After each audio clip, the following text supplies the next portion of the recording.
So Pac-12 Media Day has come and it is gone, and there is still no media rights deal for the Pac-12 that has been announced.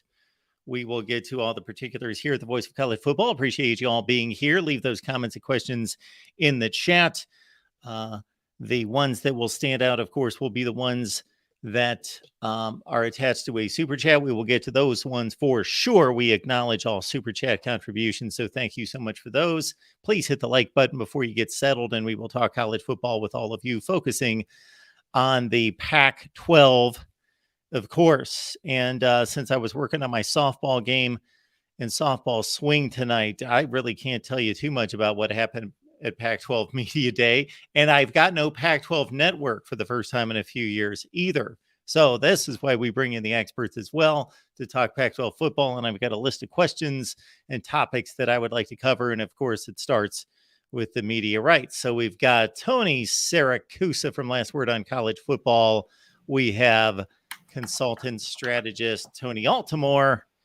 And here we are ready to talk some Pac-12 football with everyone, including Matt Zemek joining us from Trojans Wire. Look at this star-studded cast right here. Gentlemen, how are we doing tonight? What's up, guys? I guess the proper answer is we'll know how we're doing in August, and then we can focus on football. Yeah, so of course, the media rights deal that has yet to be struck and announced is first and foremost here. So Tony, we'll start with you as to, I reviewed the comments made by George Kliavkoff. What did you read into what was stated? Of course, he took an optimistic spin. We all anticipated that, said that the conference is playing the long game and not the short game, and that it will pay off. I think that Kliavkoff was speaking out of both sides of his mouth much of this morning. We knew at some point this week there was no way to announce a new TV rights deal. But he needed something to announce. He needed to have something. He needed to say, we're close to an agreement in principle. We're having the legal people look at it, but we're getting there. He had nothing.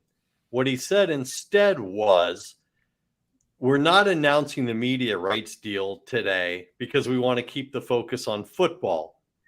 Well, no, actually, you weren't announcing the media rights deal today because you don't have one yet. When he said that, the reporters in the room kind of went about asking the questions they had already determined they wanted to ask. And it was James Crepea from Oregon who kind of cornered him again at the end and said, hang on a second. I want to make sure that I'm clear on this. You're saying you're not announcing it because you want to keep the focus on football. Does that mean you have a media rights deal? And Kliavkoff's answer was, you're reading too much into this. They don't have a deal. Where George was going with this, and he made the comment that the longer we take, the better it is for us. We're getting more options. That's absurd negotiating. That's ridiculous. The longer you take, the more you're being backed into a corner because the calendar is working against you. So, Kliavkoff was talking out of both sides of his mouth. It was a decent lounge act, which I'm sorry, guys. I don't mean to filibuster here, but I got to throw this in real quick. The setting for this, because it's in Vegas for the first time. And I know these guys know in past years when it was at, when it was at Hollywood and Highland and these other places, the coaches would make their few minutes opening statement, and then it was like a media scrum at the stage of whoever wanted to go up and ask questions. Well, this was much more dignified. They kept the media seated, and the coach was on stage. But the coaches were like on a big leather sofa or sectional that it looked like. And the media was a mix of being in chairs and other guys in these big red leather booths. Like anyone who's ever been in LA and is familiar with the Smokehouse restaurant is what it looked like. And the coaches, most of them weren't wearing ties, or a little casual, and they're kind of chilling on the big couch on stage. it looked like they were waiting for like a Vegas version of Rat Pack, cover act to go up there and do a little cool jazz shooby dooby doo kind of thing up there. It was definitely different. See, I liked it actually. Like I thought it was a lot better than it the was usual. fun, but it was just very media days like. Well, and I liked how they had. So what they did is they had Yogi Roth and Ashley Adamson host the questions, and so it was instead of the whole like usually there's most of these there's been like a media just blasting the coach, and then they cut away to just talking heads yapping. So in this case, they had the Pac-12's two best broadcasters hosting like a real discussion, which I thought was cool. And then after they took questions and integrated like their questions and other people's questions. And then after they were done, then the coaches went into a side room where like, local media could ask more stuff that they didn't have. So I really, from a watching standpoint, because I didn't go to Vegas obviously for it, I really liked what they did. It sounded like the acoustics in the room were really bad. It was the nightclub at Resorts World, right? Which is unfortunate to be in the nightclub and the acoustics were bad. Yeah, well, I don't know. Maybe they have to like turn up the bass. Wait for Kliakov to like drop the bass. It'd be great. Yeah, exactly. So Tony Altimore, we'll pitch it to you next. Beyond the ambiance, was there anything substantive to what Kliakov stated? So the thing about Kliakov is, at least, and from what I've been told, and I think you see this, he's not JFK as a like verbose public speaker, and because he shies away from the media, I think he's not used to like every if Alan Greenspan, for example, when he was at the Federal Reserve, knew that like every micro comma of his sentence would be change markets across the world. And so, Kliakov needs probably more practice really at very carefully wording things to say like, we want the focus to be on football, not, and this whole thing, which is just blown up, which is like an aside comment, poorly worded, but it's just an aside comment. It wasn't a grand conspiracy. It wasn't a gotcha moment. It was just like a poorly worded thing to say, we want the focus to be on football. Poorly worded. The Pac-12 media people are bad, right? Like they take their cues from the NSA as far as how well they deal with the media. And so as a result, quite honestly, he's probably not well practiced at it. If they stink that bad at dealing with the media as they usually do, they're probably not prepping him very well. And I think we saw that because, like you said, that little tiny nuance. And the other thing too is that, the other conference that I listened to him give a great interview, actually much more casually with Softy in Seattle. Softy Mailer, who's just phenomenal, and he gave a very phenomenal interview there. But I think just sort of in that very rigid setting, they need to like do the whole like the West Wing where they like send him to debate camp, and do something like that, because that the slight nuance changed the whole narrative. One, I don't even want to call it poorly worded, marginally suboptimally worded aside blew up the whole narrative for the day, and that was kind of dumb. Can I'm sorry, Matt. I don't want to step on your toes, but Tony, you're a strategist, you're a consultant, you're one of the brightest guys on Twitter. This was beyond poorly worded. This was, dude, read the room. No one cares about how many volleyball titles you want to talk about for the Pac-12. This is the topic. Start off and Tony, this comes back to it. Tell us you don't have anything to announce, and then get into it, and then move on. Oh, I agree with you. Well, and Tony, I said that if they went into this without something firm, that they were moronic. Right. But they told us they were going to do it. And so, Right. You know, and that's on the presidents. Yeah. That's on the presidents who did not deliver something. You know, and I think you and I talked about this like in June or whatever, and we said they're probably like, just looking at the dates, they're probably not going to have anything ready for media day, and they didn't, which makes sense. But they needed just something. I felt like, because they're just the pressure was on, and the pressure continues to be on, and the presidents have to deliver something. That is just something. And again, that's on the presidents, because the conference is doing it.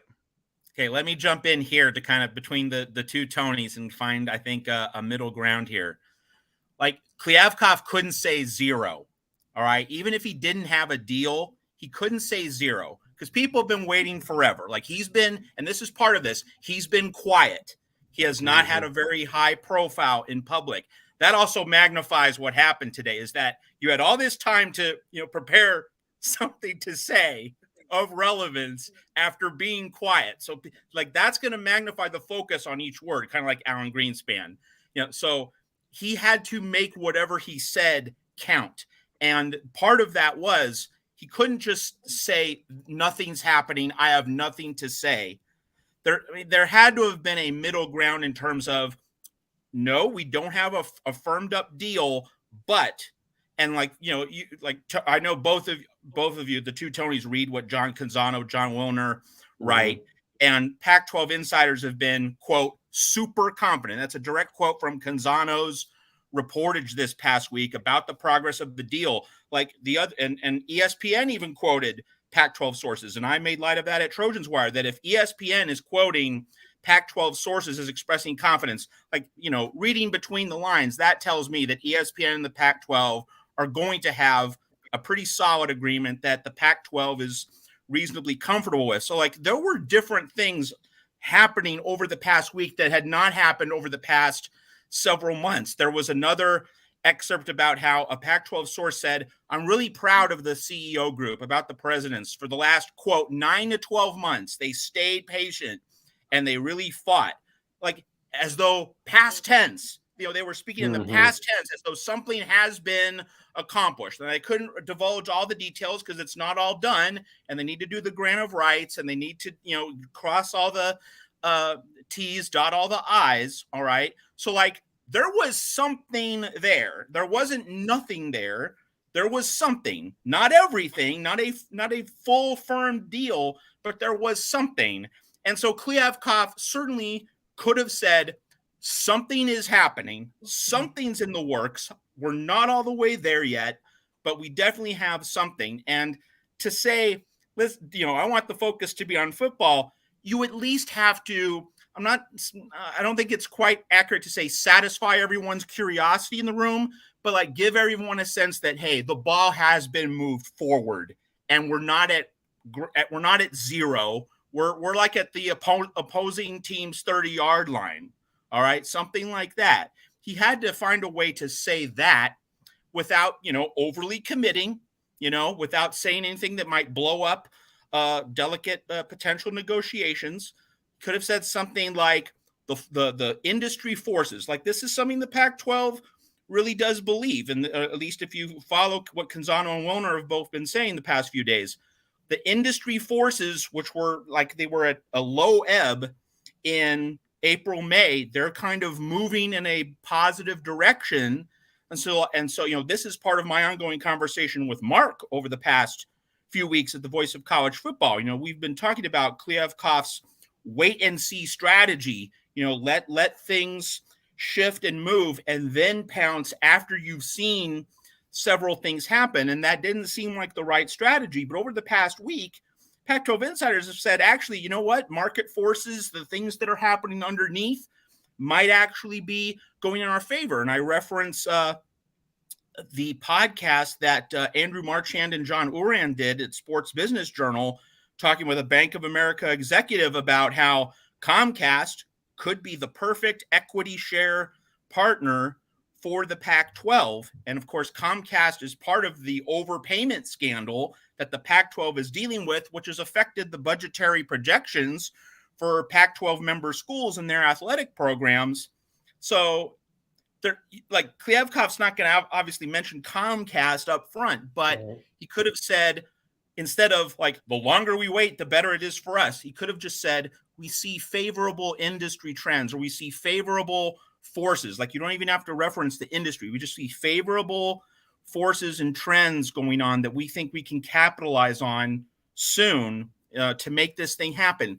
If he says something like that, people can then begin to kind of fill in some blanks, and yet you're not giving away the store. So like, I think that something akin to that would have provided a middle ground in terms of admitting you don't have a firmed up deal, but also telling everybody, hey, we are making progress. We have advanced the ball over the past several days. But the way he executed this, he made everyone think, oh, they have a deal. And then he kind of had to maybe not walk it back, but just say, oh, I'm not you shouldn't read too much into it. It's just like, that was not the way to pull it off. And again, I circle back to the final point, that because he's been so quiet for the past several months, like, this was his day to not only say something important, but to calibrate it. And like, the idea that he couldn't calibrate this after all these months of radio silence, like, that is a definite disappointment. Now, what he does with the media deal, that's ultimately a thing that's by which he's going to be judged. So in the grand scheme of things, this is not something major, but it's still kind of conspicuous that he couldn't, get the right balance today. Well, and when you mishandle it and then other things happen, people start to make connections. The other thing happened was Rick George, the Colorado AD, left immediately after the commissioner's press conference and went to the airport. He didn't bother staying for the rest of the day with the other ADs. Of course, the USC and UCLA ADs were not invited. But Rick George left. He was mumbling about dissatisfaction with the way the morning went, and he went to the airport and left. And when you have Colorado, which is already the focus of so much rumor and speculation, and then Kliavkoff kind of boots the message, and then the Colorado AD just grabs his stuff and heads to the hotel right there, gets his bags, and heads to the airport, doesn't even stay for any of the rest of the day. Look, it could be nothing, and it probably is nothing, but you're allowing other people to narrate your message. And you're allowing other people to think the worst as well. Yep. I thought it was interesting, too, what came out later in the day, which is an interesting strategic leak by whoever did it, that Oregon is basically absolutely chickening out on. They said the current, because they need 8 votes to expand, and it was Stuart Mandel reported that Oregon is one of 2 that is afraid of G5 expansion. Pretty laughable that they don't want any more competition for playoff spots. Well, and also, I mean, possibly a dilution argument, but actually, when I've looked at the math, the dilution argument doesn't really hold.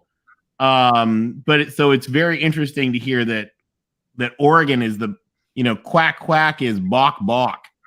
Well, and the irony with that, of course, is Michael Schill having left Oregon as president, and it's got his own issues at Northwestern now. The new president at Oregon had to be granted some immediate exemption by the other presidents and the commissioners when he took over to be an immediate voter in any process, any issue. And so they gave him that. And what they're getting in return is, as you say, Tony, hesitation on some of the expansion conversation. Well, it has to be coming from Rob Mullins, the AD. I'm sure, right. I'm sure he's pushing it. Yeah, but I'd be fascinated to hear, sort of who is pushing that, because also if you think about Oregon as well, and we've talked on this channel ad nauseum about the strategic importance of Southern California to all of the other schools. Oregon is one of the few that doesn't have quite as strong a need to be in Southern California. Right. So like Tony Siracusa, if I am interpreting, Tony, what you said at the outset, in the same boat when I read the Klyavkov quote. I didn't see any of it. I just caught up through the written word about this. We've done much better. We have more options now. Okay. Now, Matt's telling us that there are substantial writers, there are legitimate writers that are giving credence to that. Otherwise, that sounds to me like a positioning of, regardless of what the end result is going to be, I am letting you know that my strategy is working and will work. Sure. And whatever the conclusion is and whatever that dollar figure is for each school, this is the best result that we could have imagined because I played the long game. Well, and what we were told too, and I think Tony, I think we talked about this before too, is that supposedly there was a ready to go deal presented in, I don't know, February, March or something, and the presidents axed it and said we don't want that, we want more of this instead. Right. And so they went back to the drawing board. Right. So it makes sense that they've, over this time now, that they are rallying, a new partner from what we've heard. Okay. And I apologize because I should have included this in my original statement a second ago, because to me, and again, it sounds like I'm wrong on this front. And Matt let us all know that we have been discussing this on the USC show, that for a suitor to show up at this stage of the game and show up and be the savior of this just seems unlikely to me. There's an entity out there that didn't know that they wanted Pac-12 football 6 months ago, but now they do. Well, Mark, so the rumor that has sort of been given the most credence, I think, at least from contacts that have sort of vouched for it, at least, is that I was told that they have, by some people, that they have essentially 2 partners locked in for parts, and there's a little bit more that they can sell to somebody else. And so there's new people to the somebody else's. Now I'm not in the room. I don't have the PowerPoints. I don't know if that's accurate. But I think Matt's got a good point in saying, look, there is new conversation. It's not new conversation, new publicly aware conversation about Comcast and what their role could be. But to your point, Mark, Comcast could have been in this months ago. There is no reason why they couldn't have been or weren't. And so Klyavkov, however this works, is, yes, to your point, Mark, going to paint it as my playing the long game worked. Look at the great deal we have, whether the deal is great or not. I mean, basically, the calendar costs them San Diego State. So they're going to be at 10 teams, for the first post Los Angeles year, at least, if not longer.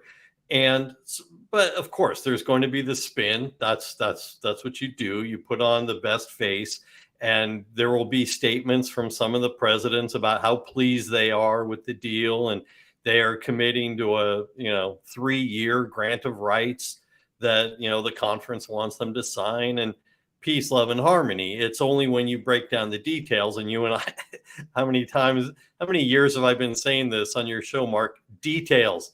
Everything is about the details. So when we're able to drill down to what this eventually winds up being, we'll know whether it was something they could have had 3, 4, 5 months ago, or whether it's something they got pushed into. We do know that, as we laughed about it months ago, they're not likely to get their games on the CW network now, because the ACC is going to have games on the CW network. And as much fun as I made of the Pac-12, it's different for the ACC. The ACC has their Tier 1 agreement with ESPN. They have their Tier 2 with the ACC network, which is owned by ESPN. This was Raycom, which owns the Tier 3 rights, was putting the games on the regional sports networks, in this case, Bally's, which is currently in bankruptcy. So they needed a new outlet.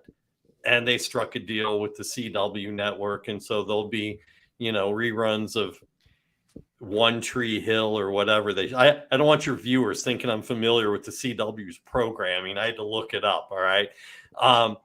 But there'll be, One Tree Hill followed by, Pitt versus, Miami or whatever the case may be. The Pac-12 doesn't have a tier anything right now. They're just in conversations with everybody about any of it. Yeah, it's 13 games for the entire season. So that equates to basically one game per week. And on a channel that probably, I don't know because I don't watch it, but I'm going to assume is easier to find than the Bally sports channels were, which at least on my cable system out here in Charlotte were a nightmare to find every week. Georgia Tech fans, get used to the CW. Exactly. Absolutely. We appreciate everybody being here at the Voice of College Football. Leave those comments and questions there in the chat. We do want to recognize the super chat coming in from Shoelace Sooner. Thank you so much for this. Appreciate you all for giving us a show to help pass the time before football is here. Almost time, absolutely, but we're still talking business. And we will get to Ryan Winter coming on here to talk some Oregon football in just a second. Ryan, I did want to, of course, leave any other media rights conversation. I don't want to leave that on the table. So any other talking points that we didn't hit? No, I mean, after Kleofkoff's little spiel, then they put Merton Hanks up there with him, which I'm still not clear on what Merton Hanks' day-to-day duties are. I know he's like an operations director guy, but for him to stand up there and basically punt on any of the questions, that didn't add value to him, it was pretty pointless. I mean, I think they should have had a president up there. Yeah. Like, in all honesty, Kirk Schultz should have been up there as the chair. Agree. I mean, and it probably should. Well, Tessier Levine isn't talking to anybody right now. Right. But it probably should have been. They really should have had Schultz, Robbins, maybe somebody else to really, to answer those questions. But at the same time, I think their attitude, they're running the show. So their attitude, maybe you go out and take the bullets. There is one more thing that I want to add to what Matt said about the potential future with Comcast. Let us not forget that it is Comcast that the Pac-12 owes tens of millions of dollars to in the overbilling issues from years ago. They owe $50 million back to Comcast as it is. Haven't they already paid at least half of that? The tone of the deal. Didn't like half of that already get paid? Some of it did. I don't know if it was half. Some of it did, yeah. And then the other thing I thought was interesting, one little thing, and nobody's talked about this on the write-ups. So they had a board meeting yesterday, and they have another one. Kleofkoff mentioned they have another one in a few days. Mm-hmm. So there will be more. That's the kind of thing that sounds to me more like progress. I thought it was interesting. He made the comment too that they've had 30 board meetings in the past year, which is different from their normal cadence of 3. Right. So they usually have 3 board meetings a year, and this year they've had 30. So, guys, I want to hit on conference expansion realignment. I want to hit on the quarterback play in the conference. I want to hit on any possible hint of quack. USC and UCLA. But in the meantime, we want to get to our guy, Ryan Winter.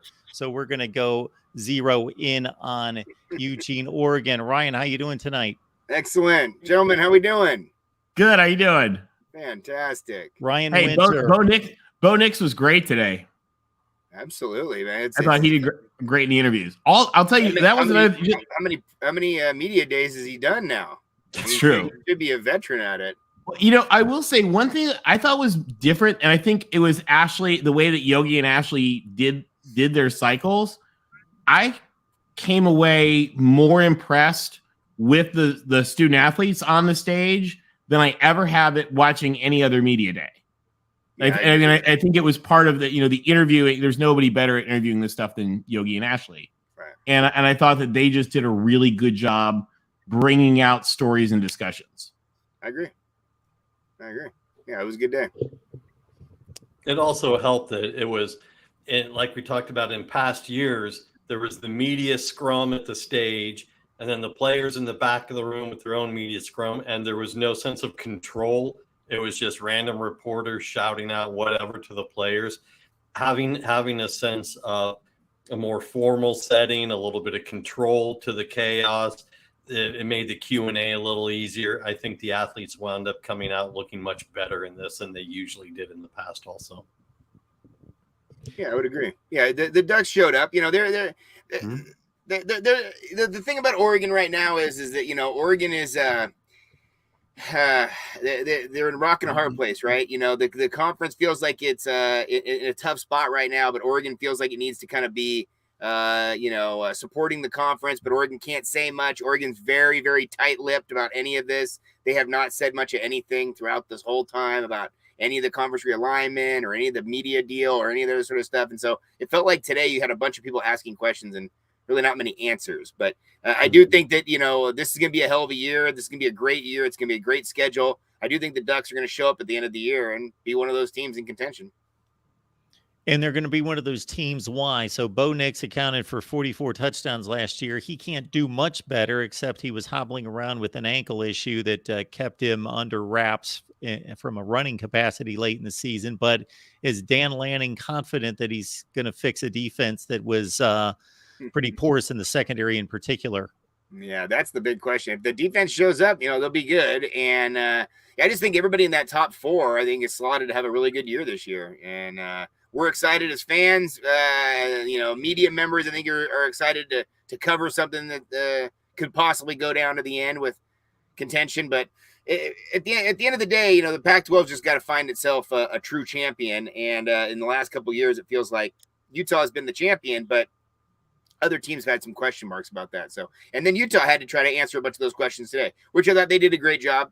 Coach Witt is always the guy. I think he's the best coach in the conference. And I really like Cam Rising. I think those guys did good. I was really impressed with Cam Rising, how much pickleball he was playing on the injured knee. I was watching that pretty closely.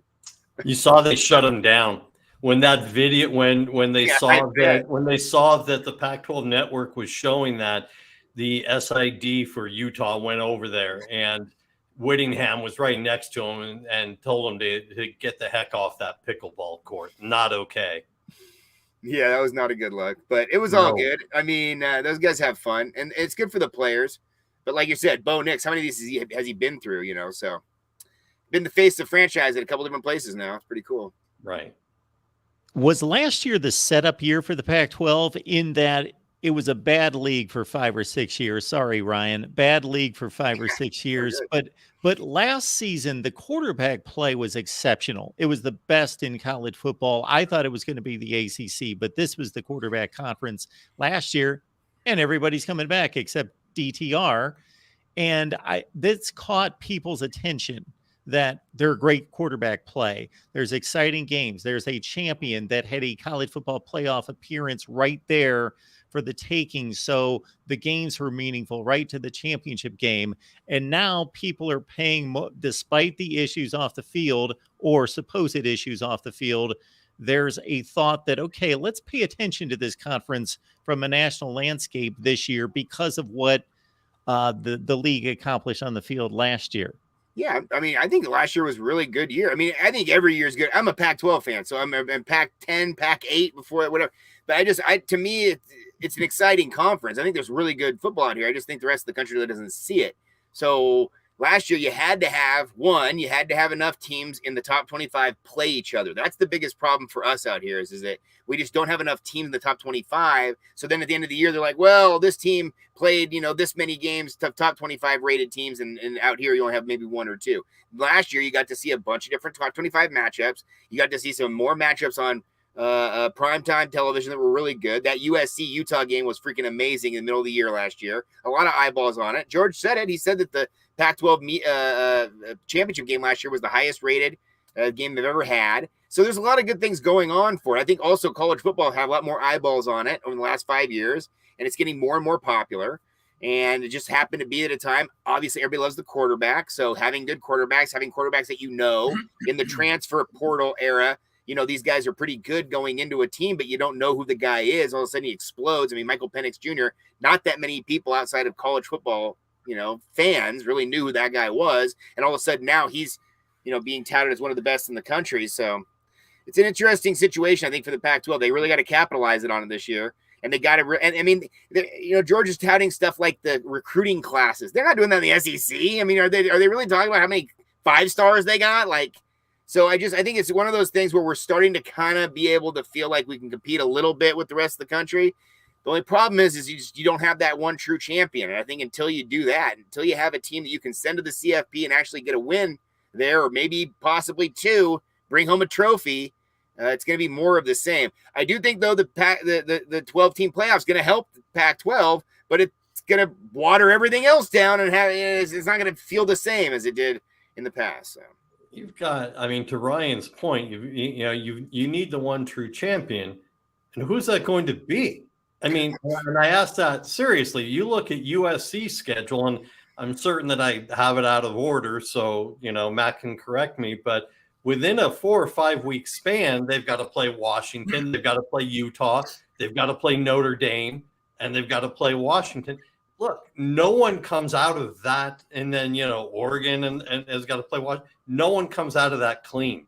Nobody. It's you can't expect a school to run that table, whether it's USC or someone else.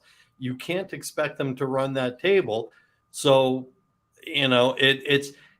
And it's because it's good football. I mean, let's be serious. I love it. It's great football. But from a national landscape where they're just looking at, there you go. Thank you, Mark. I appreciate that. They're looking at it as wins and losses, period, end of story. And man, that's hard to do. It really is. There you see that, you got Washington, you've got Oregon, you've got the UCLA game. You've got Utah, right in there. You got Cal breaking it up. But okay, so over 5 weeks, USC's got to play Notre Dame, Utah, Washington, and Oregon. Over 5 weeks. That's a death march right there. Right, and they have that last week off because they play the week 0. They don't have the gimme before their rivalry game. They have to play Oregon before UCLA. Sure. Yeah, I mean, the Pac-12 does their conference really no favors. I mean, Utah's the back-to-back champion. They have to go to Oregon State on a Friday night. Yep. I mean, the scheduling does nobody any favors. So it's a tough conference. You got to go through all the conference games. I did think that was also interesting what they said today, where they said that because of geography, we're in a 9-game conference schedule, and that you couldn't bring teams out here because there's not enough teams west of the Mississippi. I thought that was an interesting answer. Yeah, it was a backhanded slap at UCLA and USC leaving for the Big Ten. For sure. But I did think that was pretty interesting that was the way that was phrased. But yeah, I don't know who the true champion is. I hope it's Oregon, obviously, as a Duck fan. But and I do think Oregon's set up, you said the gauntlet that USC has to go through, where they have to go through Washington, Oregon, and if you want to put UCLA on that list as well, back to back to back. Oregon had to do something very similar last year, where they had to go through those last 3 weeks of tough games, or 3 or 4 weeks there, and they only won 1 or 2 of those, and they lost 2 of them. So anything can happen. I do think Oregon's schedule this year fits that a little bit better. They have some breaks in it, but you're still going to have to go on the road to Washington and win. You're still going to have to go to Utah and win. That's going to be brutal. How are you going to win both those road games? On paper, that looks very difficult for Oregon. So every team has at least 1 or 2 games that looks to be very, very difficult. Yeah. Ryan, we so much appreciate you being here. We want everyone to understand that an Oregon football and athletics destination that you can't pass up is Sports Chat 503. It's right here on YouTube. Ryan does an exceptional job. We love Ryan. Ryan comes on a regular basis. He's been supporting our platform for a long, long time. He's amazing. So get on over there. It's fun.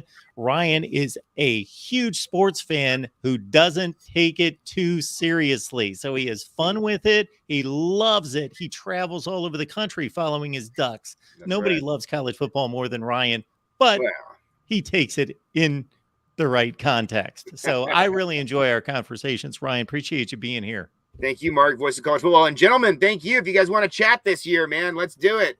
Let's connect and do it. Got it. Thanks, guys. Have a great Thanks, one, Mark. Ryan. Adios. Thank you. All right. Great to hear from Ryan. And again, Pac-12 Media Day.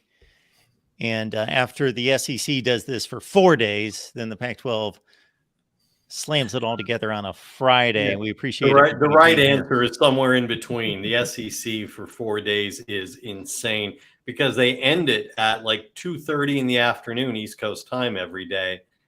You could put in 2 more hours and get it into 3 days. You absolutely really could.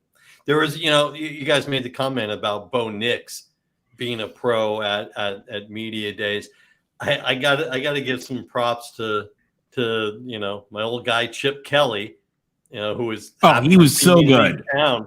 He did so when he was asked about having to replace his starting quarterback and his starting running back, and he said, this is the first time I've had to replace my starting quarterback since the George Bush administration. And he said that would be George Herbert Walker Bush, not his kid, because it was really funny. DTR had been there so long, and DTR had gone to 3 straight Pac-12 media days with him, and had been a starter for 4.5 years. And it was a great comment by Chip. The problem with Chip is that he always ticks me off because whenever I see him in an interview like this, I always get annoyed because I want to not like him, but he's kind of awesome and he's funny as heck.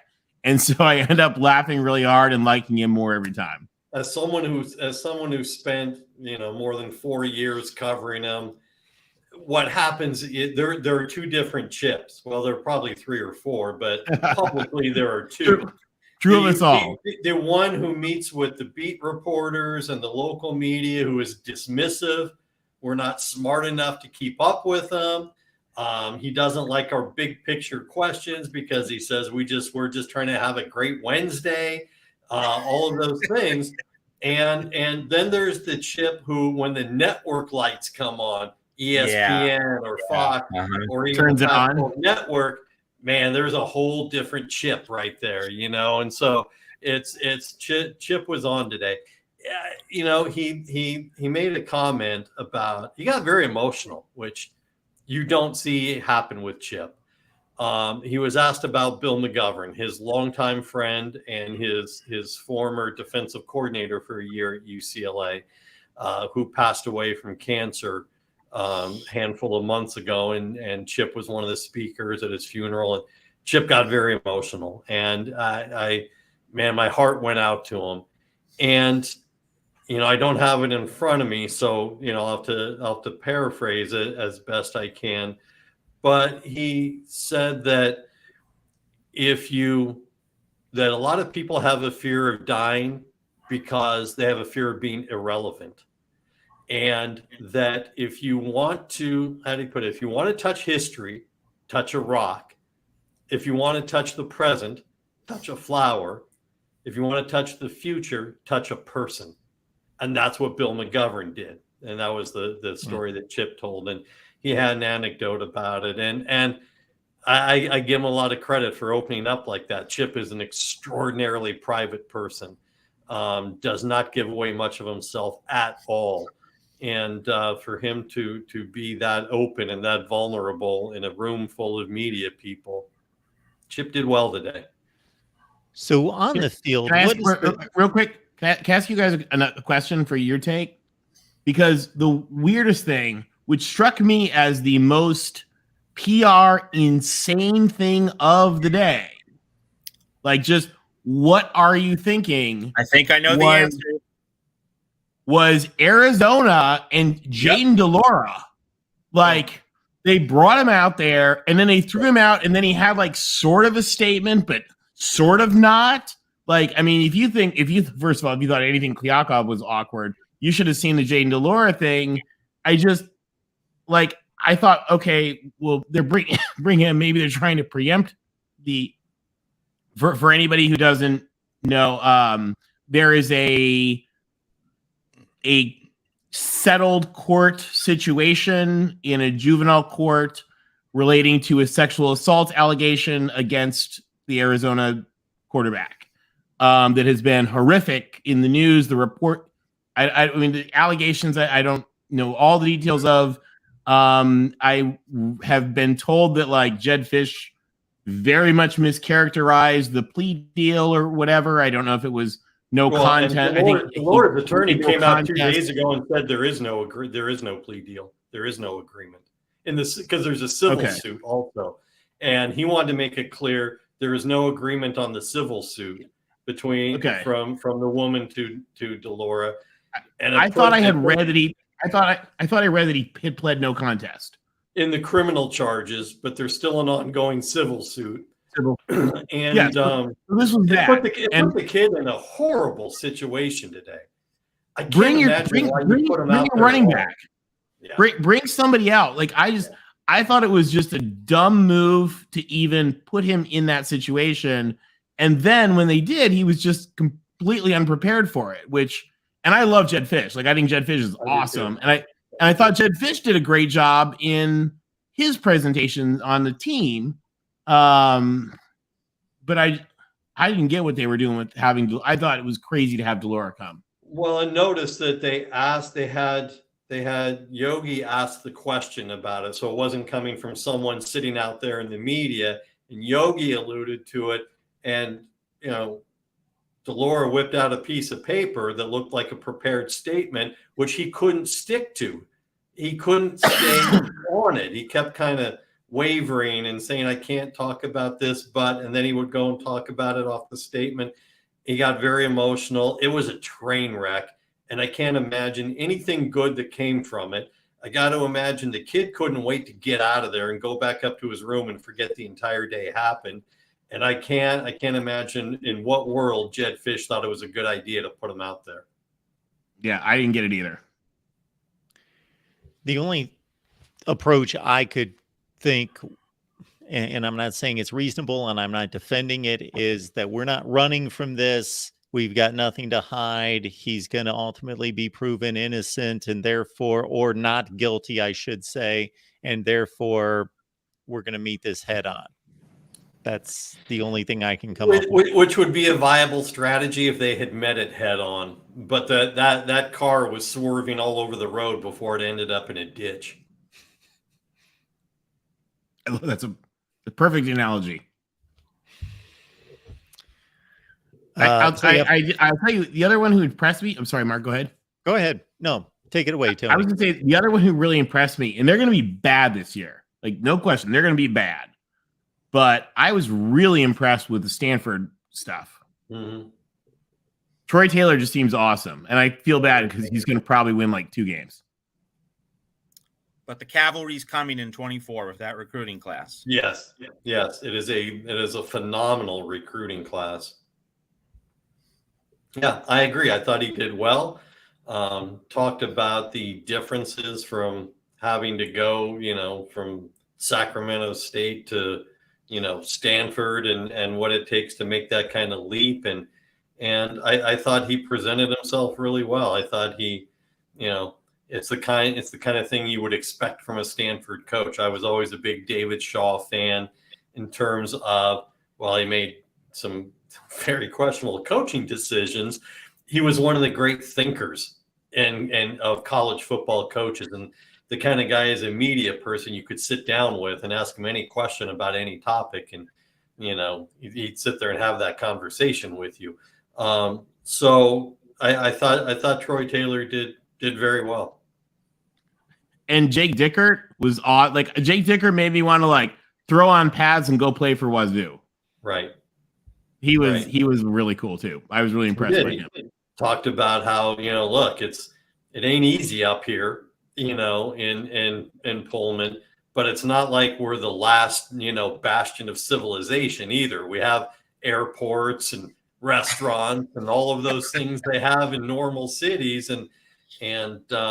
So, and he also didn't shy away from talking about NIL and his thoughts on the portal and things like that. And, was ready to be completely out there talking about, I love NIL, but I don't like all the states having their own laws. We need to, all compete on the same playing field. And I thought he did well. Chip Kelly, again, when Chip Kelly took on those questions also, and Kelly came up with the answer I already knew he was going to come up with because, he and I talked about it before I left. hates the 2 transfer portal windows. Needs to be, and when you simplify it the way he did, it makes sense. So wait, you stuck in there with us in December and January because you loved us then, but 3 months later in April, you don't like us anymore and you want out. It's there needs to be some blending of those 2 windows into one viable window. And he was like, I don't even care when you put it, let's just get down to 1 and keep it at that. We do have a super chat coming in from Nick, which I was going to nix when I read the first half of it and save it for another discussion, because this is about Pac-12 media days, but he brings it back around to USC. So here we go, Nick. What do you guys think of the opinion that the last 2 Michigan wins over Ohio State were flukes? The college football nerds say that both wins were, and said USC is a more legitimate playoff contender than Michigan. Considering the source, I'm surprised those guys didn't advocate for 42 SEC berths like they usually do. It's usually their mentality.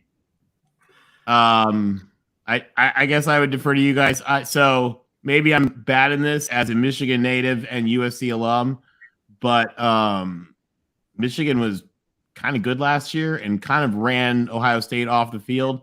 That did not feel like a fluke to me as I was taunting my Buckeye friends in the third quarter. No, it was not a fluke. And Ohio State then went and played the best team in the country to the hilt and outplayed them. So neither were necessarily flukes. There is a factor in all of this that goes beyond talent, and it's about matchups. And Michigan has built a program that suddenly is a bad matchup for Ohio State, but Ohio State can then turn around and be a better matchup versus somebody like Georgia than Michigan can. Well, and I will only say, to Tony's point, I will only say, Nick, check people's records on prognostications and their forecasts. Yeah. And the other thing I will say, and I hate to say this and it pains me a little bit, we have fixed this problem for this year, as Matt will tell you every Monday night. But last year, one of USC's weaknesses is if you weren't going to fall over on your own, we probably weren't going to tackle you. And that's a challenge in a playoff berth world, as we saw with Tulane. But we fixed it this year. We fixed it. Tackett Curtis to the rescue. Yeah, I can think of a few moments in that Pac-12 championship game and then the Cotton Bowl that it was like bad news bears, bad for USC and trying to chicken dance downfield. Yeah. Nick, I would say that if there was a fluke outcome in the history of the Michigan-Ohio State series, it would be 1974, because that Michigan field goal was good and it was ruled no good.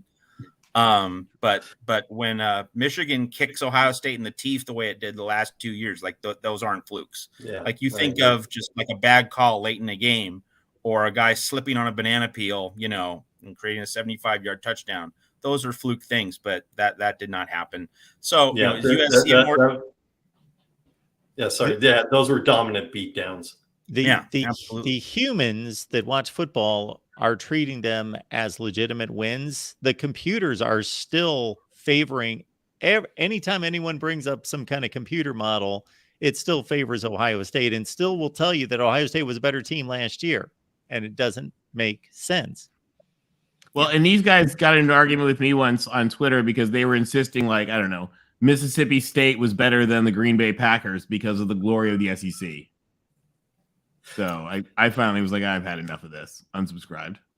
And so, Nick, the back half of your question, is USC a more legitimate college football playoff contender than Michigan? I don't think we have to choose at this point. I think we'll get to see as the season evolves, for one thing. And, USC has the back-loaded schedule, I should say. So, we're not going to learn too much about USC. Not that what happens in September isn't important. It is. USC needs to really cycle players through, rotate a lot of bodies in that first month of the season to keep the starters fresh for what's going to be that really heavy lift that Tony Siracusa mentioned, that 4 games in 5 weeks. September is going to be all about keeping guys fresh through that 9-game death march, weeks 4 through 12, without a break, it's going to, like Lincoln Riley will need to treat some games in that Arizona State, Colorado, Arizona sequence, September 23rd through October 7th. He's going to need to treat those games as games where, like, the distinction between starter and backup is, essentially unimportant. I mean, maybe Arizona State, because you're coming off an off week in week 4, USC doesn't play on September 16th. Yeah, okay, you give the starters a lot of run against ASU, but then especially for Colorado and Arizona, it's much less about who starts and who's backup and more about, let's just give very widely distributed snap counts so that I have a fresh team heading into Notre Dame and Utah on October 14 and 21st. So that's part of the thing about USC. And then, but on a larger view, just to get back to the USC Michigan comparison, Michigan and USC basically played the same game in their final games of last season. Michigan's defense not prepared for TCU and Garrett Riley, and USC not prepared for Willie Fritz and Tulane. Different weight class. They were both the Bad News Bears. Yeah, I mean, if you're going to say different weight class, sure. TCU is a higher weight class than Tulane, but Tulane's still really freaking good, and Tulane had a lot of really good talent, and neither defense was remotely prepared. And one of the things that was exposed about Michigan was that, you beat Illinois, you beat Indiana, you beat, the other middling teams in the Big Ten. That offers no true measurement of how you stack up against an elite Star Wars offense with high-end talent. And, so meanwhile, are you missing the final game of the season though, Matt? But I mean, in terms of what USC was struggling the whole season on defense, or at least the whole second half of the season, going from the Utah game in mid-October through to the end. So, it's not as though you can really definitively say, oh, Michigan's defense is better than USC's, or USC's defense is better than Michigan's. So really, at this point, I don't think we have to choose which team is the better college football playoff contender. They are fundamentally on the same ground. Now, you could make comparisons about the tougher path in the Big Ten versus the Pac-12. USC probably has a tougher path because it has to play Utah, it has to play Notre Dame, it has to play Washington, it has to play Oregon. But fundamentally, like, USC's questions are going to resolve itself one way or the other. And I don't think we have to say that USC is necessarily worse a team or a comparison than Michigan. Like, they both have tons of questions on defense. They both should be really good on offense. Let the chips fall where they may. Let's see how it all plays out. This, gentlemen, is when I know you guys are truly amazing. When we have a Pac-12 Media Day show, we're responding to a question about the Big Ten, and we have an Alabama fan who just became a member of our channel. Roll Tide. So, my goodness, so impressed with the discussion. Jack, thank you so much for the contribution. Roll Tide, Jack. Thank you for joining our YouTube membership. It just means I more, thought Jack. Nick Saban did a great job at SEC Media Days while we're talking about, great jobs. He started the great Twitter debate about what's the best cake. Yes, he loves carrot cake. He loves his carrot. There is no other type of cake. It went on Twitter all day about the debate about, what kind of cake is the best. Well, he definitely wants to eat some orange on the 3rd Saturday of October. So Definitely. I will say, too, one thing, and I love Lincoln Riley for it, but he is the best at not creating any meaningful storylines from an interview like this. Yes. Yeah. Why give anyone bulletin board material? Yep. Yeah, no bulletin board. I mean, very nice interview, but he's brilliant, obviously, but just gotta tell you, butter and jelly sandwich. Gotta tell you, I was jumping. I wanted to be in one of those big leather booths, jumping up, ready for the microphone, because I know he would have had a diplomatic non-answer. But I wanted to talk to him about Brent Venables saying last year was a throwaway because he had to clean up the culture of the program and kids not, his players not going to classes in the previous years. And I know Lincoln would have been very diplomatic about it, but I wanted to be there to ask anyway. Okay. See, I would have wanted to be there to ask him at the bar the night before. There you go. There you go. That's where you would have gotten the fun answer. Because next week I got ACC media days here in Charlotte, and we'll actually be there live reporting on all of that. And there's, other than Pat Narduzzi, there's no one who's going to give us any kind of, outstanding material to jump on Twitter with. They're all pretty much, who they are, except, like I said, Pat Narduzzi at Pitt. There's no telling what's going to come out of his mouth in any given day. He's the closest we have to Mike Leach. Yes, he is. Yes, Tony, he you declared now have an himself and his interesting team the Big Ten storyline. champions last year. Well, no, that's true. And look, the appreciative of the ACC having their ACC media days in Charlotte and moving the conference headquarters from Greensboro to Charlotte to, no doubt coincide with my moving to Charlotte. I feel certain it was all, one unified decision. So, I'm certainly appreciative of that. But they've now extended ACC media days into 3 days. I'm like, oh, wow. Yeah, because now you got, and they're going alphabetical order. So you got Wake Forest at like 3:30 on Thursday, when there will be, 8 media members left in the room, A stupid question for you. This is a really ignorant, stupid question. Does Notre Dame go to ACC media days or not? No. Okay. They are, because they're an affiliate member. They're not an official member, and not for football. Yeah. They have the agreement where once every whatever amount of years it is, they play a handful of ACC opponents. They play like 5 a year, I think, isn't it? Correct. But it's not even every year. So no, okay. they're not there. I didn't know if they just teamed up like for the benefit of an it. ACC logo that includes Notre Dame on the list of teams, but they won't actually be there. Only Notre Dame gets away with that. Correct. Yes, they do get away with it. And that's a talking point here all the time. And I've got nothing against Notre Dame, but Notre Dame is allowed to be their rogue self. And nothing against them. It's about the parents, not the child. It's about, the structure should be different. Expansion realignment. Was there anything stated throughout the day that really gave any kind of indication to where, Ryan left us with I'm a fan of the Pac-12 10-8. He can't go any lower than that. We need to stop it right there. But in regards to with this lost San Diego State opportunity, where the Pac-12 could go from here. Kliavkoff was very certain in his tone and tenor. We will get the media rights deal done. We will get the grant of rights done, and then we will discuss expansion. And he pointed out very clearly the grant of rights is already negotiated and set. It is. It is. With the caveat, of course, that there's no media deal. So the grant of rights, while everybody has agreed to a grant of rights, it's not signed because there's no media deal to attach it to. But he was very certain multiple times that is the order of things.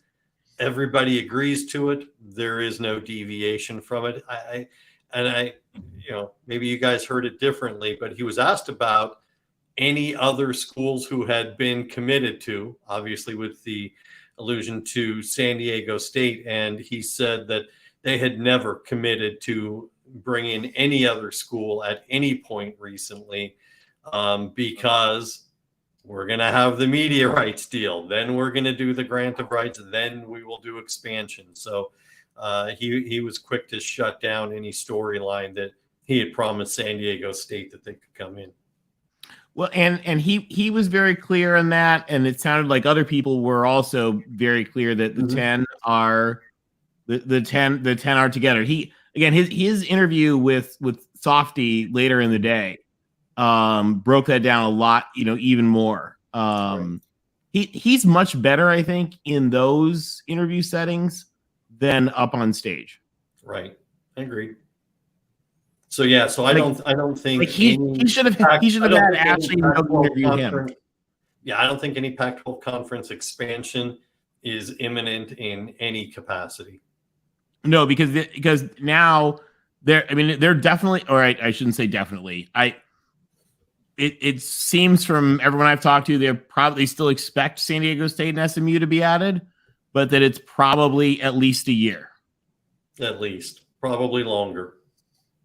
Because it's not going to be to keep the 12. Right. And San Diego State had to do some major marriage repair with the Mountain West Conference, and while they were not publicly, there was no comment of we've agreed we're going to stay for the rest of our contract, which is however many years, whatever the deal is. You feel certain that because they are getting the $6.5 million that the conference owes them, there had to be some capitulation on their part that, yeah, we're not looking to leave for at least a couple of years or whatever the term is. There had to be some give and take in that. I don't think San Diego State's available for probably 2 years minimum. So Klyakov said with Softy, they would be available essentially the next year. Okay. So not to immediately replace USC and UCLA, but the next year. So not 2014, but 2015. Or 2024. Or 25, not yeah. 24. Yeah, exactly. On that date, sorry. Yeah. You could take 10 years off. 2024 and 2025. Please do. Yeah. What else? He said also it was interesting. They asked about that, and my favorite line that he had, and this was an interview afterwards. Sergeant Pickles just brought it up with Softy, but he said he's a little disappointed because one of the things that he was very proud of is that for the first 2 years as commissioner, the Pac-12 is the only conference that could correctly do math in its name. And so he's sad that he's like, and so for a little while, we may not have that math right or something like that. He said it was pretty funny. Right. I laughed at that. He said, I was proud. We were the only conference who could do math in our name. Hey, I was going to Pac games when it was the Pac-8 before the Arizona schools came in. So I do go that far back. Bizzer, thank you so much for the contribution. I don't know if this is intentional, but anyway,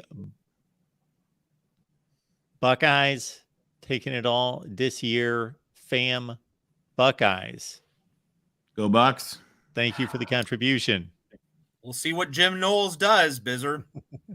Right. Exactly. So at Big 12 Media Days a few weeks ago, we saw the shots fired. We heard the shots fired against the outgoing contingent of Oklahoma and Texas, specifically Mike Gundy and a few others. Was there any noticeable angst against USC and UCLA today? No. If so, no, and I thought USC. Go ahead, Tony. I'm sorry. No, I was just going to say, if so, it was behind closed doors. There were no public shots taken. Chip Kelly actually was asked because he'd been at Oregon and then with UCLA if he had any thoughts on the program leaving, and he said he does have some thoughts on it and he will miss the conference, but that's that's next year. He's worrying about just having a great Wednesday or whatever with practice, the things Chip likes to say. But he said, there's a lot I'm going to miss about this, but I'll dwell on that, next year. But I didn't notice anything from any of the administration, the commissioner's office, or any of the other coaches about, schools leaving. The Ryan Abraham was a little annoyed because he thought that USC should have had like a shout out of some kind in the opening remarks. Because they just said something like, and we have the returning Heisman Trophy winner and blah, blah. But like they never said USC. I thought it was maybe a little touchy, but he had a point. Also, I expected a lovely bouquet. I mean, I was like, oh, it's fine. Because we kind of deserve some shots on the way out. Like, I'm prepared for it. We got our best on. Don't get jobbed with a roughing the passer call on 3rd and 10 in the fourth quarter this year. That's the main thing. I mean, USC and UCLA carried the conference on its shoulders enough times that is fine. We can take it. We're big. We got big enough shoulders. We can take the shots. But I do think that actually and this was super credit to Klyakov and the conference, because they said this last year. They said USC and UCLA were founding members of our conference. They are proud members of our conference. We will continue to treat them as proud members of our conferences, Mothershed officiating aside, until and no bye week after Notre Dame aside, and no bye week after Notre Dame. And Duddy, who was worse than Mothershed.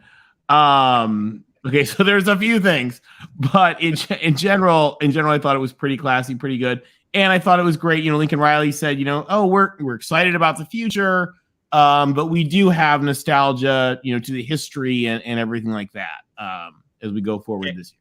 One thing to mention, so USC didn't provide any bulletin board material to the rest of the conference. The rest of the conference today at Media Day didn't provide any bulletin board material for USC, but before Media Day, we had the release of the all Pac-12 teams, the preseason all Pac-12 teams, and there's definitely some bulletin board material for USC here. None of USC's offensive linemen were named all Pac-12 first team. That's a thing in the locker room with Josh Henson. I mean, Justin Dedich, he's not a first team all Pac-12 offensive lineman. I think a match just got lit, and you're going to see him and the other guys in that room like, hey, what? No one thinks we're first team offensive linemen. That's some definite bulletin board material from earlier in the week. And USC had 0 linemen of any kind on the first team. Now, defense wasn't expecting it. Nothing egregious there, but it's still conspicuous. That the voters do not trust USC's line play, but the offensive line is an elite offensive line. And that to me, I'm not saying USC should have had more or even as many first team offensive linemen as Oregon State and Utah. Not what I'm saying, not what I'm implying. You got to find room for at least one though. That's my thing. And that hopefully that fuels the fire for that group as the season goes along. I will say, though, I did look at a few of our first teamers. I was all excited. And then I thought about them some more. And I thought about, the scene in American Psycho where he's like, Patrick Bateman, mergers and acquisitions. Because there might have been a few acquisitions who might have been first team or whatever in a different jersey fairly recently. Hunter, wide receiver, a couple others. But while we're talking about the all Pac-12 team, no criticism from you, Kyle Ford. And this is, and you look at the all Pac-12 team, and there are two thoughts on it from where I can see, in that the conference is so deep in quarterbacks that hard to choose. But Cam Rising has won the Pac-12 championship 2 years in a row. Where is Cam Rising on the all Pac-12 team? Oh, wait, he isn't. Not first. I don't know. I can't hear you over the sound of our Heisman. Well, and that's fine. And I got no problem with Caleb Williams being first team. That's fine. I'm just teasing. That would have been my vote also. Cam Rising is nowhere to be found on any of the all Pac-12 teams as voted on by the media. It's like, wow. Okay, this is, talk about a guy who's going to feel. And by the way, that was, to me, that was the other major news of the day. Kyle Whittingham saying he's not sure Cam Rising will be ready for week 1 against Florida, that it will be pushed all the way up to, the week of the game in terms of his availability, which is no one was thrilled to see him playing pickleball. Even though I saw the video and he was barely moving, not the point. But obviously that game has no bearing on the Pac-12 race, but it's a huge nationally televised game. The whole country watching, and one of the few times all year they will see Utah. And, you certainly hope, if you like the Pac-12, you certainly hope Cam Rising is ready to go for that game. Tony, undeniably, that is a huge story. No question about it. But I would say the bigger news that Kyle Whittingham made on Media Day was saying how central offense is to winning championships. Like offense mattering more than defense. That was funny. What? Yeah. Kyle Whittingham? Him? Yeah, I just took it as him being ironic. You've gone over to the other side? No, It had like a kind of a hipster feel to it. hipster Kyle Whittingham throwing out some offensive love. Yeah, I mean, see, that was funny Tony also Altomare- because with the whole setting with the sofas and everything else, Kyle Whittingham went out looking like a beatnik with his turtleneck and his blazer, and I'm like, who is this guy? All he was missing was the beret. Tony Altomare and I both love No Truck Stops podcast, and Equity Bruin from the show says, since when did Kyle Whittingham dress like this? And I tweeted, when he wins back-to-back conference championships, that's why. And so this was like, he's like, I can't hear you over my trophies. Transformation. It's true. He's one of the best. He loves offense. He's one of the best and most underrated coaches around. And you know, you certainly hope that for Utah's sake, Cam Rising, I assume he's going to be ready to go. I think Kyle Whittingham was playing a little close to the vest, but you certainly hope the guy's ready because he said he will not be ready to play when fall camp starts in a couple of weeks. One thing about the Florida game, and Larry Pilgrim, no one better to analyze Utah football than Larry Pilgrim. He said in the comments, hey, we just need 15 points. As long as we hold Florida to 14 or lower, should win. And I agree because, the Billy Napier and what's happening at Florida, hey, he's recruiting well, but that 24 recruiting class is still off in the distance, and you're replacing Anthony Richardson. And it was a broken down wagon at the end of last season. Oregon State just completely put him to sleep in Las Vegas or in the LA Bowl. Yeah, goodness. So, you had a top 10 you had a top 10 NFL drafted quarterback, and you only won 5 games or 6 games. So it was the wheel fell off pretty quickly at the end. So and we've seen Utah win games with backup quarterbacks. Saw it in Pullman last year. Saw it on a few other occasions. So. I think Utah's defense can just absolutely swamp the Gators in Salt Lake City. And I think Utah can get through that game. So I think the Cam Rising deal, I think it's much more important, the road trip to Baylor. To me, if you're sitting here and saying we don't have Cam Rising for Florida, but we do have him for Baylor, if you're a Utah fan, would you take that? If I'm a Utah fan, putting myself in a Utah fans brain right now, yes, I'll take that. If he's good to go for Baylor, seems healthy, seems solid, I'll take that scenario because I'm trusting that I can handle Florida's offense in Salt Lake City on a Thursday night. Well, and you know what non-conference game I had not thought of really until today when they brought it up? Auburn's going to Berkeley. Is Hugh Freeze going to spontaneously combust when he enters the Berkeley city limits? I don't know, but it's going to be a sight to watch. It'll be interesting for sure. I'm just kidding. No, it'll be a sight. That was the game I was thinking of. Hugh Freeze in Berkeley. I mean, he's been known to be a little bit of a libertine, shall we say? So who knows what's going to happen? We'll see. We'll see what happens. Yeah. Keep the university credit cards away from them. And the phone.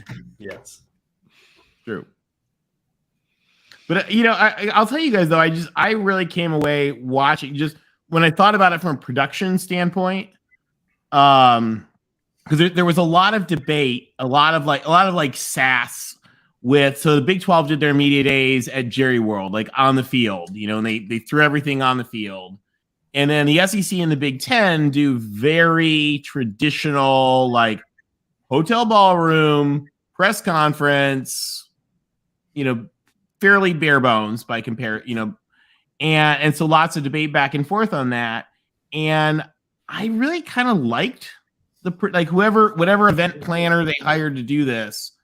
I know Tony hated the couches, but I kind of liked the way that they did it and the way that they flowed the interview style. I liked it more than the other ones I've watched. It worked much better than it has in previous years.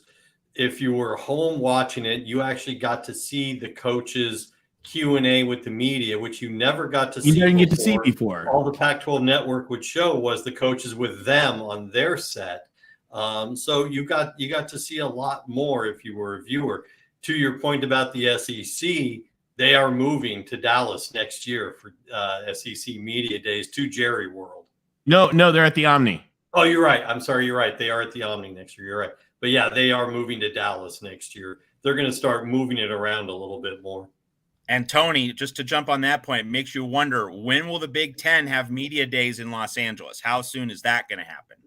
I mean, they might, but if they did, it will be at the, I don't know, what hotel do you do that at nowadays in LA?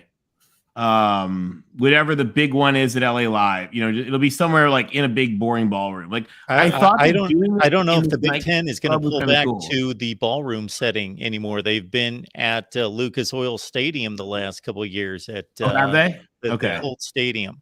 Yeah, SoFi then, and that would be cool. And the ACC is at the Westin in a big ballroom. So, speaking of which, on a side note, and a few people have made comments in the chat, and I just want to show my appreciation here. And Tony had mentioned that next week he'll be at ACC Media Days, I believe, on the 25th, 6th, and 7th. That's Tuesday, Wednesday, and Thursday. Correct, Tony? Correct. So everybody be checking out Tony's work at ACC Kickoff. I believe they are the one conference that doesn't include the term media days, correct? Correct. It's the ACC Kickoff. So yeah, which I always get lost on when I'm doing the hashtag. I'm always like, wait, what are we calling this thing again? But yes, Tony, Last Word on College Football, check him out there. And I have to show a lot of appreciation for everyone's support. So I was initially denied Big Ten Media Days credentials, and I raised a little ruckus on Twitter.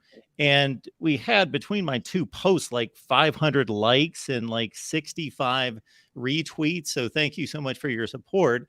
Now, the communications director of the Big Ten called me today, and we're all set. And so that's been corrected. And they did their due diligence in regards to checking with all the schools and whether that particular outlet receives credentials. And since, I'm not attending games or anything like that, but then, went through my qualifications and so forth. And so, yes, we have received our credentials. So thank you for everyone for your support. Yeah, well deserved. You should be there. I'm more than happy on Twitter to tell people when they're wrong. I do it frequently. I was more than happy to take your tweet and quote tweet it to the Big Ten and tell them they were making a mistake. So I appreciate that. I took great honor in telling someone else they were wrong. I enjoy doing that from time to time on here as well, but it's usually football related. But thank you so much for that, guys. You all support this channel and the network of channels in so many ways, all three of you. All right. Yes, it's a great quarterback league. It should be a fun season in the Pac-12. I've hit all my storylines. I certainly want to leave the floor to you three and anybody else that has anything else. And yes, we want to make sure that Larry gets his due, because Matt had mentioned our guy, Larry Pilgrim, Pac-12 Pilgrim. Yes. Thank you, Larry, for being here and for your contribution. Back the Pack. Go Utes. Looking for 3 straight. Okay, so, I'm a USC blogger, website editor, so got to throw some USC notes here in the pile. One is that hilarious story about USC's game at Arizona last year. Dorian Singer making all the circus catches against the Wildcats. There was the anecdote about Caleb Williams. This came brought up today in Pac-12 Media Day. Caleb Williams apparently said, hey, are we going to go get him for next year? So that was great. That Caleb Williams really wanted Dorian Singer right after that Arizona game. So Lincoln Riley goes out and get him. That was pretty neat. And then in terms of what Caleb Williams and Mason Cobb said at Media Day, I think that was funny, actually. Yeah. The salient thing for me is, like, I'm not interested in what Caleb Williams thinks of the USC defense, and I'm not interested in what Mason Cobb thinks about the USC offense. I'm interested in what they both think about their own side of the ball. Now, Caleb Williams did say, like, he thinks the USC defense is better. I'm having to make my reads more quickly, but, like, of course teammates are going to, stand up for each other. Like, so like that, I don't place too much stock in that.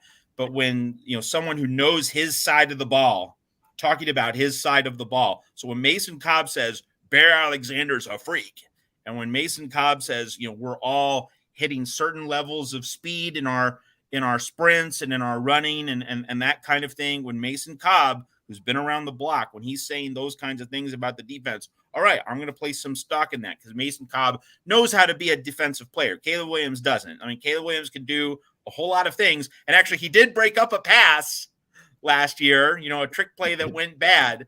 But still, like, I'm going to trust Mason Cobb with the defensive evaluations. And so, that – people are going to say, well, Caleb Williams is impressed with the USC defense. Well, it's more of there's more news value in Mason Cobb saying how improved and better the USC defense looks. So just wanted to make that particular distinction. I think that's a reason for optimism in the USC camp, what Mason Cobb said about that defense. And Matt, did you love when Mason Cobb gave Lincoln Riley and Caleb Williams flack about losing Bedlam? Absolutely. That was a riot. I laughed so hard at that. Of course he's going to jab that in. Yeah, absolutely. That was great. Yeah. Yep. It was like, how'd that last game at Oklahoma go? It was great. It was really funny. Absolutely. Yeah, I think some of my last takeaways, Kenny Dillingham, the new Arizona State coach, I realize he's got a lot of years experience as an assistant, but he looks like he was my paper boy about 3 months ago. The guy, I'm not sure the guy shaves yet. He's got, as much as he talked up the culture and he loves the culture, man, there's an incredible lack of talent on that Arizona State team right now. He's got no one to run the offense. That's going to be a rough year. I realize that they had a brutal season last year. I am still on Team Jed Fish. I like that guy. I like what he sells with his program.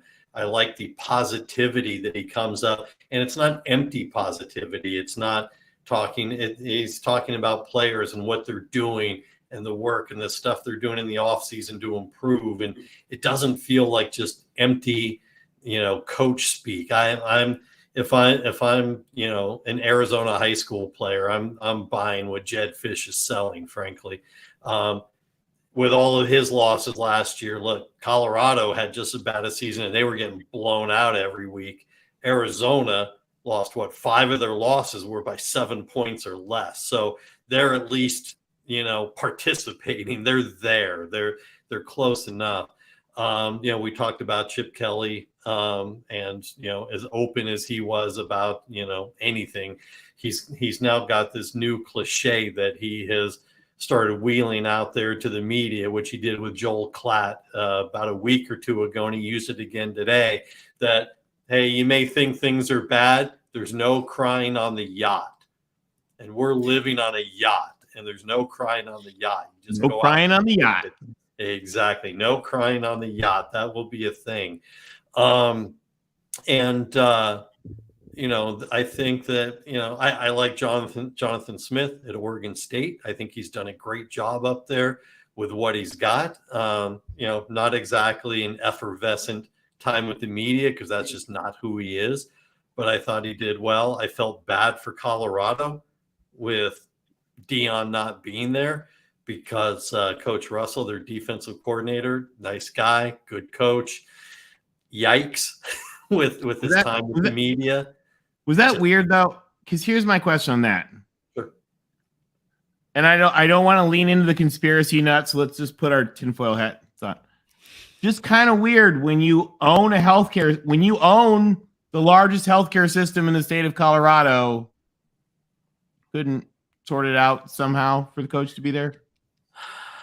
Look, I've engaged with some people on their conspiracy theories about it, and I'm not. I don't know. I'm not trying to get into people's health, but I'll say this: we know that he's had blood clot problems, and 100%. And if you get on an airplane with a potential blood clot, that's true. It's potentially fatal. You're right. So I don't blame him. If what he says is true, the doctors are saying he's got to have the surgery now in order to be ready for the start of fall camp. That's fine. You know what? The conference needs Dion on the sidelines in front of all the TV cameras, not in Vegas at media day for an hour. So, I thought those things were good. I like we talked about earlier, I like Dickert at Washington State, so I thought most of the coaches came out well. I thought, no big faux pas. Once we got past the commissioner, there was, no big outrage or anything like that. So, and I thought the format and the system worked much better than it ever has in, my years of covering the conference. So, I mean, those were really my final takeaways on it. It'd probably be best not to try to squeeze all 12 teams into one day in the future, but they've been doing it for a lot of years like that. So it is what it is. Well, and Tony, I got to ask you, what outlet is going to televise the Pac-12 Media Day next year? Because like the Pac-12 Network is going to be Olympic only sports from here on out. I got to tell you. Yeah, I got to tell you, Kliavkoff has made it clear he has no intention of holding on to the Pac-12 network. Yeah, they have very publicly shut down most of their operations in San Francisco. They've moved their production stuff to the suburbs because if there is a streaming package part of the deal, they will handle the production for the streaming network, but they're not going to do it out of San Francisco. And they owe tens of thousands of dollars in back rent to the place they were leasing. I felt bad because I like Yogi Roth. And look, Yogi's a homer for the Pac-12. That's his job, right? He's carrying the pom-poms and the banner for the Pac-12, and that's his job. The guy works his rear end off. He works so freaking hard, and he doesn't know what's going to happen next year with any of this. And he actually asked a question. If only his graduate alma mater had a home with its own network, maybe right. a big network. He actually asked a question of one of the coaches. When we come back at Pac-12 Media Day next year, what will you be saying about how this year ended? And I cringed because I'm like, yeah, Yogi, don't know if you're going to be there, buddy. I want you to be because I like you, but none of us knows what's going to happen with a Pac-12 day, who's covering it. Maybe it will be on after Gilmore Girls. I don't know. But yeah, that was tough. But yeah, look, it was one of the best produced events that they've had in a long time. I will say with all the shots, I was just going to say, Tony, with all the shots against the Pac-12, I just started getting the Pac-12 network maybe about 2 years ago. And regardless of how many people were watching, I was impressed with the production value and the talent. Yogi at the very top of that list, but agreed. All the talent used, and we had Yogi on here about 6 months ago, and he was exceptional. They do a first-rate operation. Unfortunately, the powers that be did not get it in people's homes so that it could be seen. Right. Got Connor Johnson and Larry Pilgrim both saying Apple's going to hire Yogi. That's notable.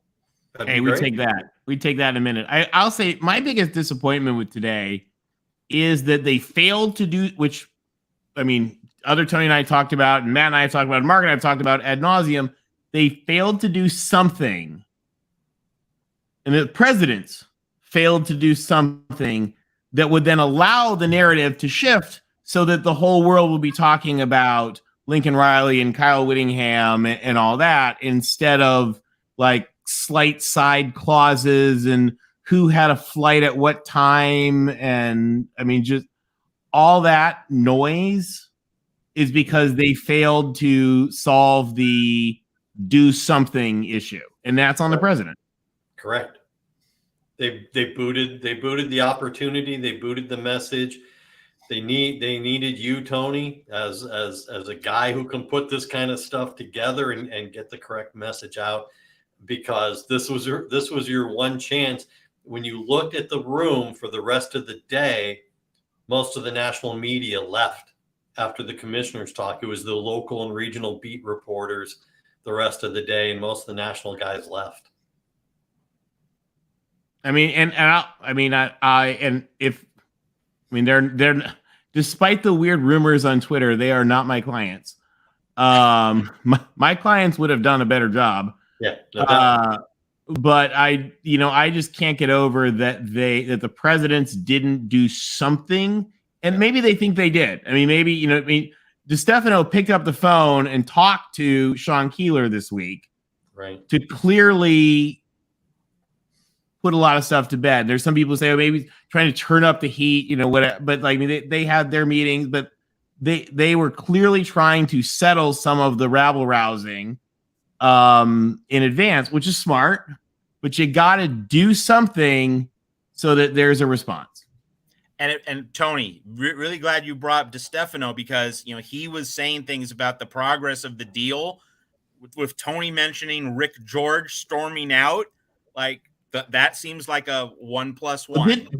Didn't he like legitimate? And I've read a couple of things. I didn't study him too closely. I don't have access to his flight details, but didn't he what I had read in one of them, I was Ross or whoever, that he legitimately had to get to the airport. They flew a charter jet out there. He can go whenever he needs to go. I don't know the details. It's not like he was standing in queue at the Southwest Airlines desk, Well, did he go with the team, or did he go earlier? No, he went earlier. He went earlier because he was there on Wednesday night for some the AD meetings. Yeah, exactly. I do have one more final take, Mark, before we sign off, that I forgot about. Going through my notes, Cal football, you cannot tell me you are serious about football as long as Justin Wilcox is still sitting there running your team. Man, the guy just brings nothing to this. And I realize, yes, he's a defensive mind, and the guy, I don't see how I was listening to him today saying, how does this guy go into a recruit's room, his home, with his parents, and get him fired up about Cal football? Wow! And remember, you're not serious as long as Oregon offered him before Lanning. Yeah, I know, and they should be thankful that he didn't go. Well, and it reinforces something that I certainly have felt from everything I've read and studied, and that is that I felt that there was basically a handshake agreement between Cal administration and Wilcox that, hey, I'm gonna stay here and just eat these difficult situations, these difficult circumstances with COVID, the pandemic, the recruiting, the portal, the facilities, the budgets. I'm just gonna sit here and live with these imperfect circumstances. In exchange, you don't fire me. I think that Wilcox and Cal really had that agreement, and I think that he's not on the hot seat, in my opinion. That Justin Wilcox just made a personal decision that, hey, I like coaching football. I like coaching it where there's not extreme pressure. I'm just content to spend several years in Berkeley. There are certainly much worse places to be, and I'm just going to have some job security, and maybe in the distant future I'll think about scratching the itch. But I just like being in the same place. Like, there is kind of a little bit of Chris Peterson in Justin Wilcox, at least since he became a head coach. Not so much at a different level. As a coordinator, he was a nomad and going all over the place. But as a head coach, I think he likes the stability that he has. So, a lot of people certainly would look at this outside situation and go, what's going on? Like, what are Justin Wilcox's motives, and why isn't Cal more aggressive? I think the administration and the coach both came to an agreement that, hey, we're not going to fire you. You stay with us. Prevent us from having to, start all over, look for new hires and everything in the midst of, it's a bad time to sell our program on a wider level. I think that's the reality of the situation on the ground in Berkeley. He makes almost $5 million per year. I know that dollar doesn't stretch quite as far in that part of the world, but still, it's not a bad gig. And a quick question, Matt, Gixxer Squid had a quick question for you too, friend of the show. Yeah. I saw, and we noted when we were covering it that Lincoln Riley had said that last year's team seemed surprised, and he said we need to develop the mentality that you're expecting this, going forward. Nothing is a surprise. And, I like Lincoln Riley. I think he's a very good coach. And I would imagine that there's a different mentality and attitude at USC this year, where the expectations are what they historically have been for USC. No question. And to address that point about the second half of the season, I mean, not to make excuses, because I mean, really, there's zero excuse for the Cotton Bowl. You know, after a month off, to tackle as poorly as they did in the Cotton Bowl, that was a disgrace. But what game is this you speak of, Matt? What now? What game is this you speak of? I don't remember. Oh, okay, yeah. In late November, though, you know, USC was dealing with depth. USC was dealing with attrition. USC was dealing with injuries. That's where the lack of depth really showed up. So, like, there is certainly a belief internally inside the program that the depth is better, not all the way there, but better than it was last year. And that goes back to the point I made earlier that USC just needs to be in position when it gets to Notre Dame, when it gets to South Bend in the middle of the season. Does it have a relatively fresh team where the snap counts are relatively balanced? No one on defense has been overextended. If USC can achieve that in the first half of the season and everybody's significantly fresh for the second half, that will put USC in position to have a much better defensive performance from mid-October through late November, which is exactly what the team did not provide 1 year ago. I appreciate you three. You guys are three of the very best. Thank you so much for being here when I thought Pac-12 Media Day and thought I'm going to be gone most of the day. Hey, these are three to rely on, three to lean on for sure. I want to make sure everyone knows where to find your work. Tony Altamore, consultant strategist, and Tony and I are already delving into a possible deep dive. And next, we will find out which team that will be. Tony, what do people need to know about what you've got going these days? Feel free. You can reach out, guys. Reach out to me on Twitter or Threads. I don't really use that though, so just use Twitter. Anyway, always great to chat, and it was an interesting day. Again, I think that they had the opportunity for a good hit, and instead they just sort of like bunted, and we'll see if they were safe or not. Matt, exceptional work out of you as usual. What's going on at Trojans Wire? Covering Pac-12 Media Day, all the ins and outs. And, you know, as a USC site, we're going to be a Big Ten site next year. So we're going to have an interest in Big Ten Media Days next week. So that could be something that we talk about on our show, Mark, Monday at 11 Eastern, 8 Pacific here at the Voice of College Football. And then, of course, also want to mention our friends Tim Prangley and Rick Anaya at Trojan Conquest Live. That's coming up Sunday at 9 Eastern, 6 Pacific, and they'll react to Kingston Vilyamu Asa, the linebacker from St. John Bosco. He's announces his decision on Sunday, USC or Notre Dame or Ohio State. So Tim and Rick will have you covered with reaction to KVA Day at Trojan Conquest Live. Follow Tim and Rick. And of course, Tony Siracusa. Tony, I know for a couple different reasons that you will be there at the ACC kickoff media event to the very last moment. One being that Wake Forest is last, as you mentioned. So you will be one of the 8 in the room at the conclusion, but also because regardless of who's last, you are among the hardest working and most talented and knowledgeable